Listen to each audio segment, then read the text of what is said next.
Siguro pag manalo tayo sa loto, saka tayo makakapasok dyan sa Philippine Arena. Ayan, manonood tayo dyan ng pinakamagandang concert dyan sa loob. Ayan, no? Hindi pa tayo nakakapasok sa loob ng mga kapilipin. Dito lang tayo sa loob, sa labas, mga kapilipin. Hanggang ano lang tayo, hanggang content-content na tayo sa ating Facebook at saka sa ating channel, mga kapilipin. Kaya, peace. Oh, sa mga ano dyan, sa mga kapwa ko driver, yung sinasabi ko sa inyo kung noon ko pa ginagawa to, nag-content, sana marami na akong viewers. Ayan, nandito tayo sa labas ng Philippine Arena.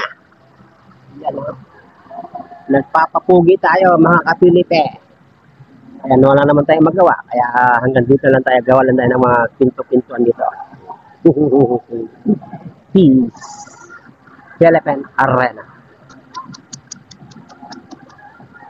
Goodbye, Philippine Arena. Dito lang tayo sa labas eh.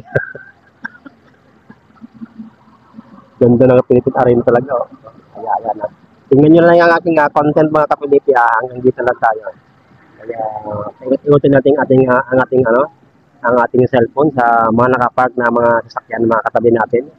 Kaya mga naghihintay yan, may mga driver yan mga kapilipin. Kaya, shout out sa mga kapwa ko driver, mga naghihintay dito sa labas ng Philippine Arena. So, abutin tayo ng mga alas 10 o 11 o'clock ng gabi. Huwag kayong maiinip. Ayan, nag-ikot lang tayo dito sa may Philippine Arena. Ayan. Peace. Yan, yun natin mga followers and viewers Magandang hapon. Magandang abutin tayo ng gabi dito, mga kapilipi. Kaya mga driver, mga kapilipi. Kailangan nyo nang magbaon ng mahabang pasensya o magbaon ng maraming tubig. Then, medyo may kamahalan ang pagkain doon sa loob sa may tent. Kaya kung yung budget nyo sakto lang, hindi naman kayo lumabas doon sa kabila.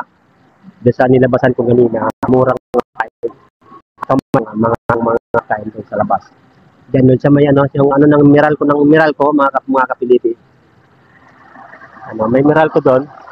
Yan ang Meralco mga kapilipi. Diyan ako lumalabas.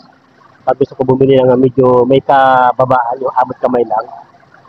Pwede kayo lumabas sa gate. Medyo mababa yung pagkain. Okay, matakot lumabas.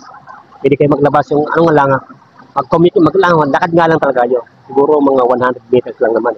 Malapit lang naman. Kaya huwag kayong mahiya dyan. Pwede kayo lumabas at pumasok.